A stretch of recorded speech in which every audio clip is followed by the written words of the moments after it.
দিয়ে দেই। লক্ষ্য করে দেখবেন, না এদিকে যাব না, আল্লাহ বাঁচিয়ে রাখলে আরেক সময়, আমি এখন একটু শর্ট করব। পেয়ারে হাজিরিন, তাহলে বুঝে গেছেন তো যে এটা হচ্ছে ব্যানার, তরিকার নাম, এটা হচ্ছে ব্যানার, একটা নাম, কিন্তু মূল কার্যক্রম কি? কোরআন সুন্নাহ ভিত্তিক জীবন ব্যবস্থা। এই যে এতক্ষণ পর্যন্ত কোরআন সুন্নাহর বয়ান করছি, কেমন? হ্যাঁ, এইটাই বা সামনে শেষ করার আগ পর্যন্ত তো বলবো কিনা?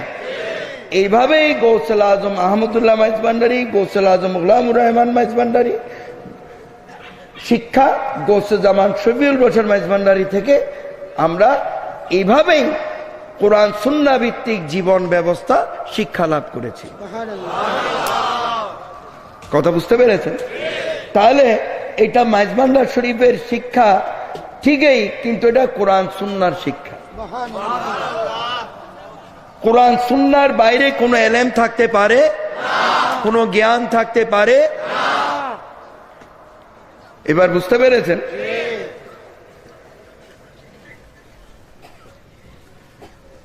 তাহলে লক্ষ্য করে দেখুন, আমি যেটা বলছিলাম, হাতে করো হাতের গাম দমে রাখো।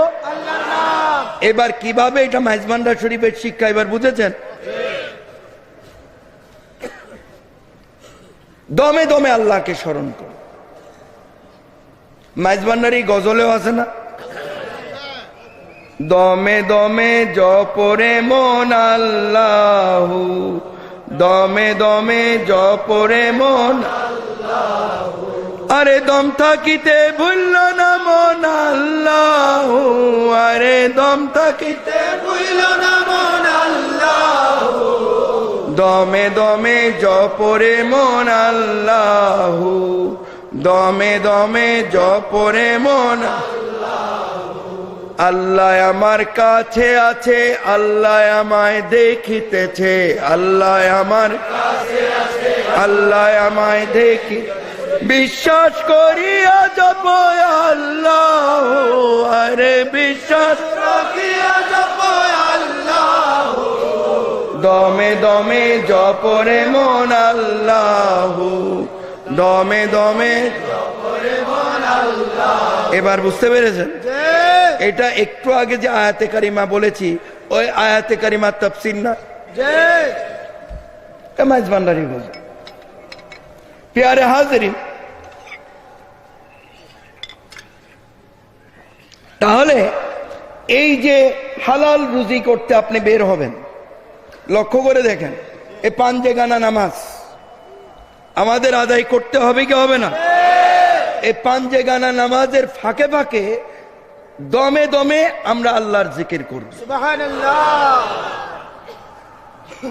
কর্মের উদ্দেশ্যে বের হয়েছেন, কেউ ব্যবসা করছেন, কেউ চাকরি করছেন, কেউ খেতে ফসল বুনছেন, এক কথায় যে কর্মই করেন, এদিকে কাজ করছেন, এদিকে দমে দমে আল্লাহকে স্মরণ করছেন। আল্লাহ ইচ্ছা করলে আপনাদের রিজিক বাড়িয়ে দিতে পারেন না? আর যে ব্যক্তি দমে দমে আল্লাহকে স্মরণ করবেন, ওই ব্যক্তি হারাম কাজ কি করতে পারবেন? হারাম কাজের দিকে তার মন যাবে? তাহলে পাঞ্জেগানা নামাজ, পাঞ্জেগানা নামাজের ফাঁকে ফাঁকে হাঁটতে বসতে চলতে ফিরতে দমে দমে আল্লাহর জিকির করতে হবে। লক্ষ্য করে দেখেন, এই যে দমে দমে আল্লাহর জিকির করছেন, বলে এটা কিভাবে সম্ভব? আপনি কি একদিনে ছোট থেকে বড় হয়ে গেছেন?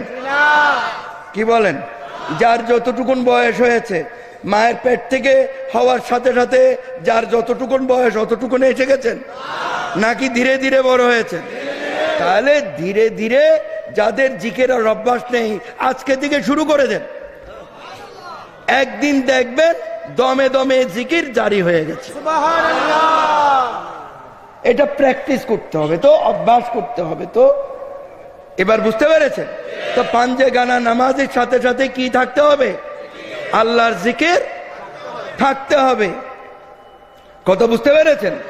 তাহলে সারা দিন ইবাদত না? কি বললেন? আবার মাগরিবের পরে রাত্র না, কি বলেন? মাগরিবের পরে রাখতো না?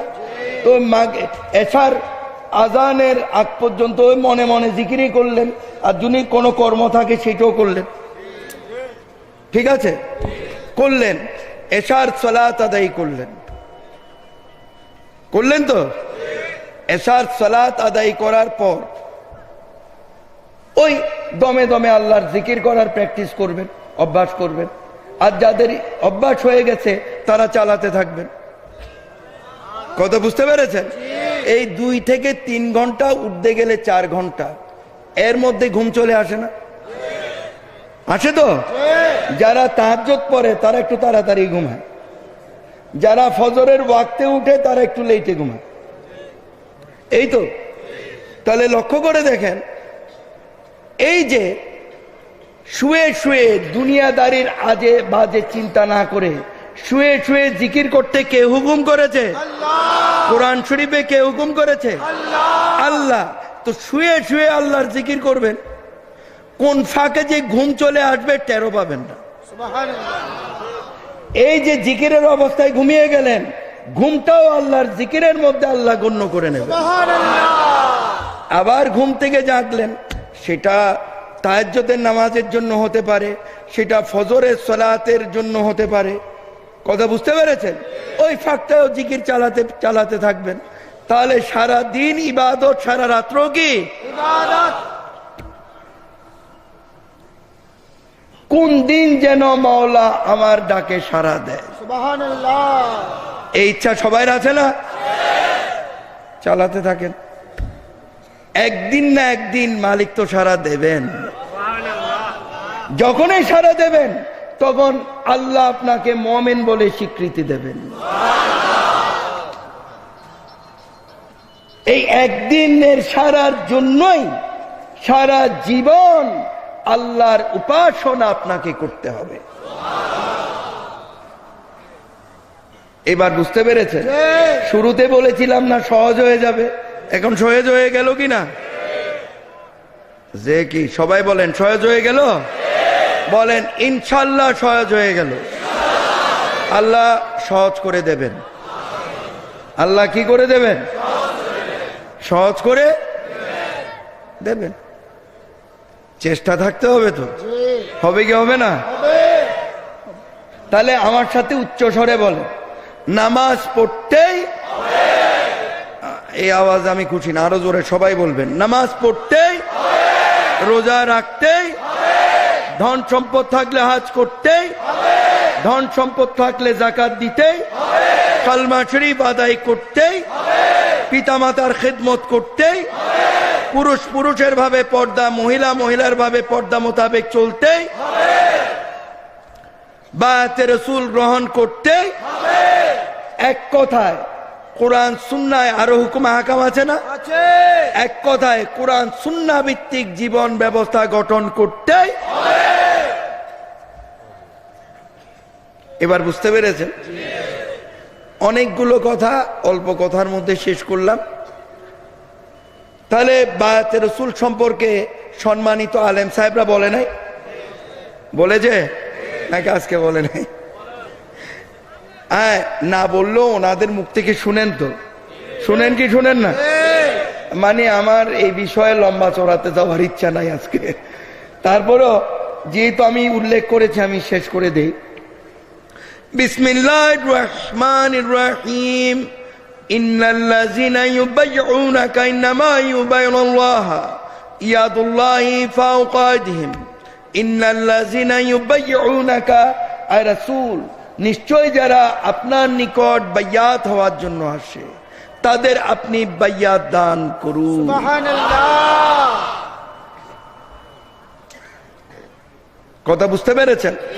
আর পিছনের দিকে গেলাম না আর কি। তো এই বায়াতে রাসূলের মাধ্যমে আল্লাহ রাসূল দ্বীন ইসলাম প্রচার করেছেন না?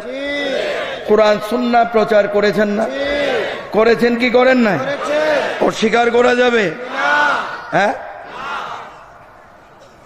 তাহলে লক্ষ্য করে দেখেন, আল্লাহ রাসূল যখন জাহেরাভাবে পর্দা করবেন 4 জন খলিফাকে চারজন খলিফাকে আল্লাহ রসুল দায়িত্ব দিয়েছিলেন না? ওনাদেরকে আমরা কি বলতে পারি? বিসমিল্লাহির রহমানির রহিম, আলা ইন্না আউলিয়াল্লাহি লা খাউফুন আলাইহিম ওয়া লা হুম ইয়াহজানুন। আলা, সাবধান করে দিলাম হে জগৎবাসী, ইন্না আউলিয়াল্লাহি লা খাউফুন, নিশ্চয় আমার আউলিয়া আল্লাহদের, লা খাউফুন, এই লা খাউফুনের দ্বারা কোন রকমের কোন ধরনের ভয়ভীতি আল্লাহ বলছেন আমার আউলিয়া আল্লাহর নেই। সুবহানাল্লাহ। মরণের ভয় নেই, কবর আযাবের ভয় নেই, রোগবালা মুসিবতের ভয় নেই, আযাব গজবের ভয় নেই, ঈমান যাওয়ার ভয় নেই, নেই নেই কোন রকমের কোন ধরনের ভয়ভীতি আল্লাহ বলছেন আমার আউলিয়া আল্লাহর নেই। সুবহানাল্লাহ। আলাইহিম ওয়া লা হুম ইয়াহজানুন, এবং তাদের কোনো চিন্তা ভাবনাও নেই। সুবহানাল্লাহ। সমস্ত গমগিনি পেরেশানি থেকে, চিন্তা ভাবনা থেকে আল্লাহ বলছেন, আল্লাহ তাআলা আউলিয়া আল্লাহদের মাহফুজ করে রেখেছেন, মুক্ত করে রেখেছেন। সুবহানাল্লাহ। قال رسول الله صلى الله عليه وسلم আলাউলিয়া মিন্নি আনা মিনহুম, আল্লাহ রাসূল বলেছেন আউলিয়া আল্লাহগণ আমার মধ্যে আর আমি স্বয়ং রাসূল আল্লাহ আউলিয়া আল্লাহর মধ্যে। সুবহানাল্লাহ। তোমরা যদি আমার নূরে মুহাম্মাদির জেলোয়াত দেখতে চাও, নূরে মুহাম্মাদি রঙে রঙিন হতে চাও, নূরে মুহাম্মাদির আলোকে আলোকিত হতে চাও, তাহলে আমার আওলাদ রাসূল আউলিয়া আল্লাহর নিকট যাও, কারণ তাদের ভিতরে আমি, আমার ভিতরে তার। সুবহানাল্লাহ। কথা বুঝতে পেরেছেন? এই চারজন খলিফা ওনারা প্রত্যেকেই ছিলেন আউলিয়া আল্লাহ। সুবহানাল্লাহ। ওনারা বায়াতে রাসূলের মাধ্যমে দ্বীন ইসলাম প্রচার করেছেন না? কোরআন সুন্নাহ প্রচার করেছেন না? ইমাম হাসান হুসাইন ওনারা হচ্ছেন আওলাদ রাসূল আউলিয়া আল্লাহ, ওনারা দ্বীন ইসলাম প্রচার করেছেন না? এইভাবে ইমাম জয়নাল আবেদিন ইমাম হুসাইন রাদিয়াল্লাহু তাআলা আনহুর ছেলে, তিনি দ্বীন ইসলাম প্রচার করেছেন না বায়াতে রাসূলের মাধ্যমে? তাবিঈন, তাবিঈনদের মধ্যে যারা আউলিয়া আল্লাহ ছিলেন তারা দ্বীন ইসলাম প্রচার করেছেন না?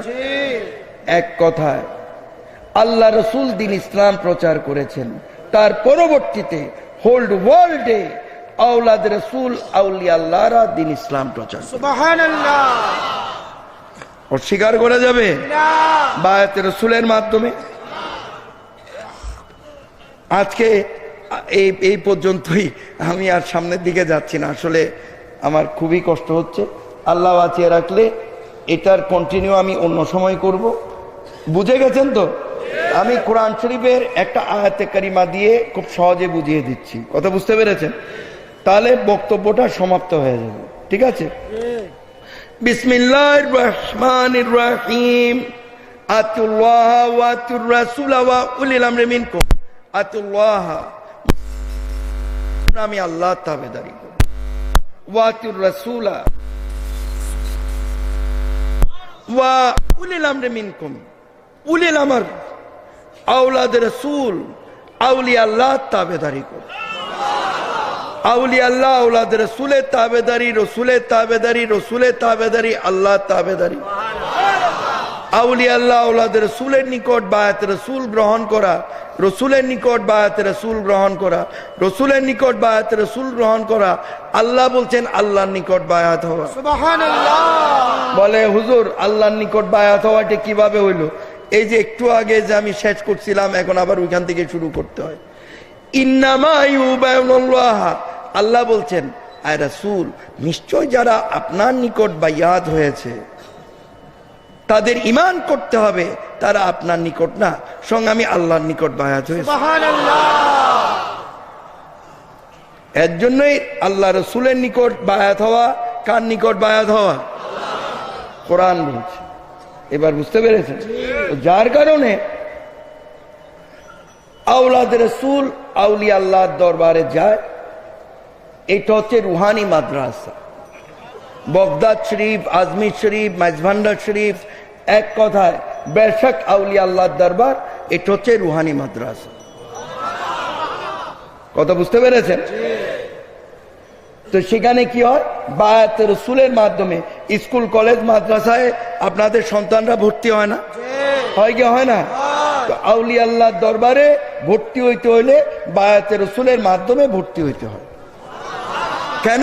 কোরআন সুন্নাহ ভিত্তিক জীবন ব্যবস্থা গঠন করে আল্লাহ রাসূল পাওয়ার জন্য। সুবহানাল্লাহ। কথা বুঝতে পেরেছেন? এই খুব জিস্ট কথাটা বলে দিলাম, বুঝে গেছেন না ইনশাআল্লাহ সবাই? আল্লাহ বাসাই। আর প্যারে হাজিরিন, আমি এখনই বয়ান শেষ করব। আল্লাহ তাআলা কোরআন শরীফে বলেছেন, বিসমিল্লাহির রহমানির রহিম। আহা, আয়াতে কারিমা বয়ান তো শেষ করেছি না, আর দরকার নাই। ওইদিকে যেদিকে যাচ্ছিলাম সেদিকে আর যাবো না। আল্লাহ তাআলা কোরআন শরীফের মাধ্যমে অনেকগুলি ইবাদত ফরজ করেছেন, যেমন জিক্রুল্লাহকে ফরজ করেছেন, শুরুতে বলেছিলাম না, সালাত অর্থাৎ নামাজকে ফরজ করেছেন, সওম অর্থাৎ রোজাকে ফরজ করেছেন, ধন সম্পদ থাকলে হজকে ফরজ করেছেন, ধন সম্পদ থাকলে যাকাতকে ফরজ করেছেন, কালমাকে ফরজ করেছেন, বায়াত রাসূলকে আল্লাহ এর মাধ্যমে ফরজ করেছেন, পর্দা মহিলার ভাবে পর্দাকে আল্লাহ তাআলা কোরআন শরীফের, পিতামাতার খিদমতকে আল্লাহ তাআলা শরীফের মাধ্যমে ফরজ করে দিয়েছেন।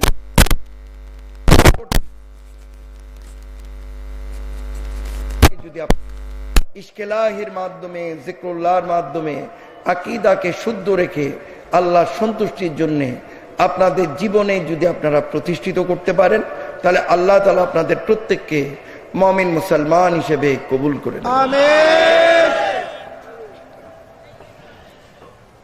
হিংসা, নিন্দা, লোভ, তিরস্কার, গীবত, গিল্লা, এতিমের হক, গরিবের হক গজব করা, সুদ ঘুষ খাওয়া, এক মুসলমান আর এক মুসলমানকে খুন করা, নাজেহাল করা, জখম করা, মদ গাঁজা থেকে শুরু করে যত রকমের নেশা জাতীয় দ্রব্য আছে, এক কথায় পৃথিবীতে যত রকমের হারাম কাজ আছে এগুলো বর্জন করতে হবে। প্রত্যেকে আল্লাহ রাসূলের হুকুম মোতাবেক চলুন। প্রত্যেকের জীবনকে প্রত্যেকে সুন্দর রাখার চেষ্টা করবেন, আল্লাহ ওয়ালা হওয়ার চেষ্টা করবেন। অবশ্যই হুজুরে নূরের ওয়াসিলায় আল্লাহ আপনাদের প্রত্যেককে সাহায্য দান করুন। আমিন। প্যারে হাজিরিন, আমি এখানে কারো বিরুদ্ধে আসি নাই, আমি এখানে এসেছিলাম কোরআন সুন্নাহর বয়ান করতে। যতটুকুন মালিক তৌফিক দান করেছেন আমি করেছি। মনে রাখার চেষ্টা করবেন, ওই অনুপাতে আমল করার চেষ্টা করবেন। অবশ্যই হুজুরে সাল্লাল্লাহু আলাইহি ওয়াসাল্লামের ওয়াসিলায় আল্লাহ আপনাদের প্রত্যেককে সাহায্য দান করুন। আমিন। সব সময় বলি, আজকেও বলছি, মানুষ হত্যা করে আল্লাহ পাওয়া যাবে না, মানুষের উপর অত্যাচার অবিচার করে আল্লাহ পাওয়া যাবে না, মানুষকে আহত পঙ্গু করে আল্লাহ পাওয়া যাবে না। আল্লাহ পাওয়া যাবে কোরআন সুন্নাহ ভিত্তিক জীবন ব্যবস্থার মধ্য দিয়ে। সুবহানাল্লাহ। এটা আমাদের প্রত্যেককে দৃঢ় ঈমানে বিশ্বাস রাখতে হবে। আজ এ পর্যন্তই সমাপ্ত। প্যারে হাজিরিন, মুক্তাসর ভাবে মাহফিলে দরুদ শরীফ পাঠ করবেন মৌলানা নিজামুল হক মাইজ ভান্ডারী সাহেব। আলহামদুলিল্লাহ, সবাই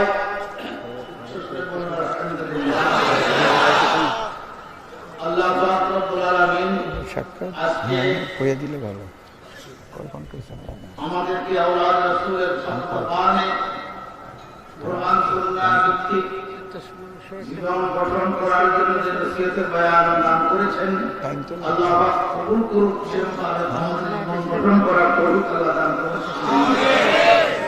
30 মিনিট তো কম না, মিলাদটা শেষ হোক না, মোনাজাতের টাইমে বলে কি হলো, কি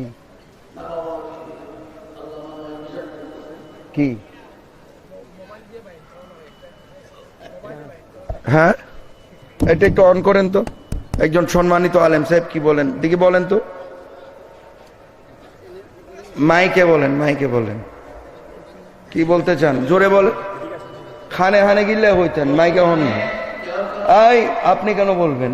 প্রশ্নটা উনি, আপনি কেন বলবেন? হাউ কাম?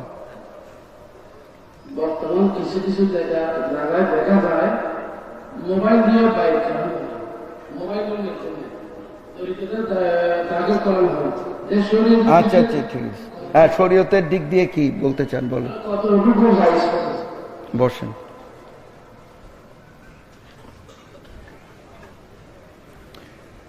এটা আসলে প্রযুক্তি ব্যবহার করে অনেকেই কাজ করতে চান, কিন্তু কোরআন হাদিসের ডকুমেন্ট অনুযায়ী আল্লাহ রসুল যেমন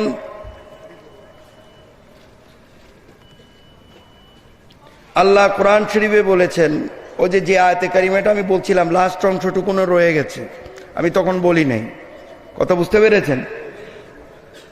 লাস্ট অংশটুকুনে ছিল ইয়াদুল্লাহি ফাওকা আইদিহিম, কথা বুঝতে পেরেছেন?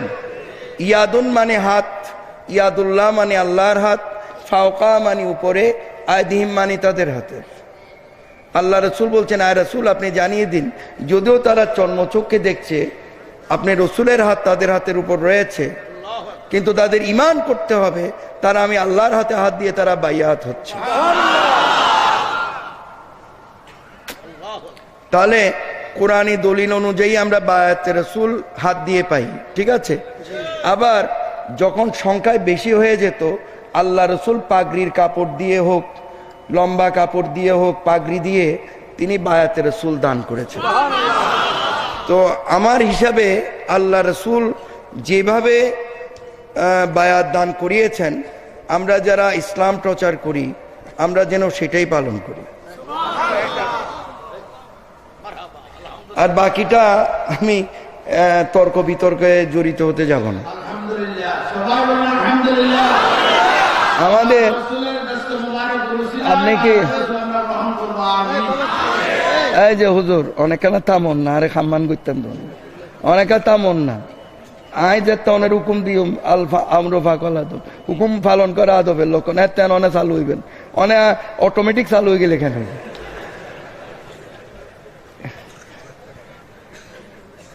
যেটা আমি বলছিলাম শুনেন, একদিন আমি রাগ হয়ে এক মাহফিলে বলেছিলাম, এরকম উদ্ভট অনেকগুলো প্রশ্ন আসে আমার কাছে,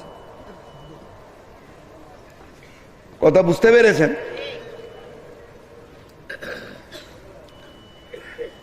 যে এরকম উদ্ভট আমাদের লক্ষ্য করতে হবে কোরআন সুন্নাহ কি বলেছেন, কথা বুঝতে পেরেছেন? কে কি বলেছেন এটা বড় কথা না,